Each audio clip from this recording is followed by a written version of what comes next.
माधुरी आजवडे हिने सुंदर पत्रलेखनाचा नमुना केलेला आहे। लिहिलेलं आहे तरी सुंदर असं का लिहिलेलं आहे? आपण मराठी असो हिंदी असो व्यवस्थित पत्रलेखन लिहितो की नाही व्यवस्थित?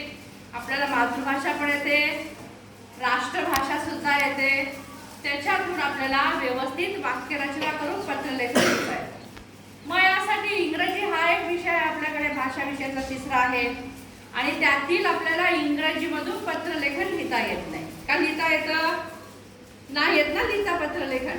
मग यासाठी समोर फळ्यावर एक सुंदर पत्रलेखनचा नमुना आहे, इन्फॉर्मल लेटर। आता इन्फॉर्मल लेटर म्हणजे काय? आपल्या परिवारातील व्यक्तींना पत्र लिहायचं आणि आपले मित्र असतील त्यांना सुद्धा तो पत्र लिहायचं। आणि मग पत्र लिहित असताना वाक्यरचना व्यवस्थित करणं गरजेचं आहे आणि त्याच्यातील ग्रामर जो आहे ते सुद्धा आपल्याला व्यवस्थित येणं गरजेचं आहे। मग आता बघूया ती काय पत्रलेखनचा नमुना लिहिलेला आहे। आता आपण ज्यांना पत्र लिहितो तो आपण इथं डिअरच्या पुढे लिहायचंय। कशाच्या पुढे? डिअरच्या पुढे। बाबा असेल, आई असेल, दीदी असेल, कोण असेल त्यांना आपण काय करायचं? इथे त्यांचं नाव इथे घालायचं। कळलं? पूर्ण वाक्यरचना आहे, सोप्या सोप्या इंग्रजी भाषेतून पत्रलेखनाचा नमुना काय आहे पाहूया। I got your letter last week. I was very happy to read it. Many days passed. I could not write a letter to you because I was very busy in my school studies.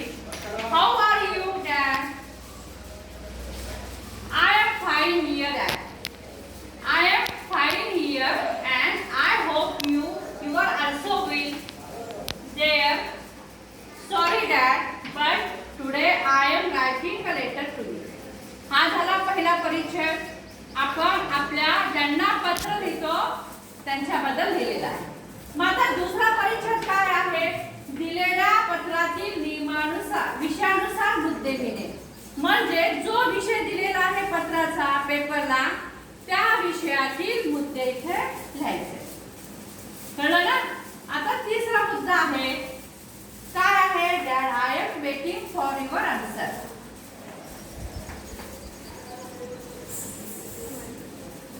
O dad I love you very much. Really I miss you sometimes.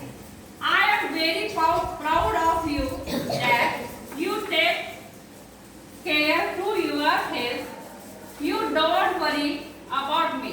Please, Daddy, drop a line for me. Don't forget. हा झाला तिसरा मुद्दा है ना? हीच मुद्दे ह्याची त्यात काय बदल करायचा नाही। आणि शेवटी आहे convey my best regard to my loving mother as well as with love to Sonu and Monu. Your faithfully लिहिणारा व्यक्तीचा तिथं नाव द्यायचं बंद। हा पत्र कुणाला लिहिलेला आहे? वडिलांना।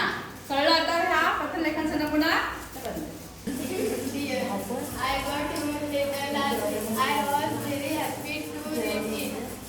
Many days passed. I could not write a letter to you because I was very busy in my school studies. How are you, Dad? I am fine, dear. And I hope you are also well there. Sorry, Dad, but today I am writing a letter to you. दिलेल्या पत्रातील विषयानुसार मुद्दे लिहिले। Dad, I am waiting for your answer. Oh, Dad, I love you very much.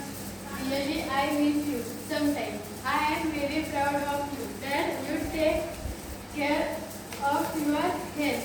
You don't worry about me. Please, Daddy, drop a line for me. Don't forget.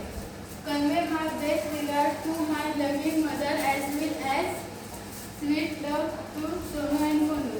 Yours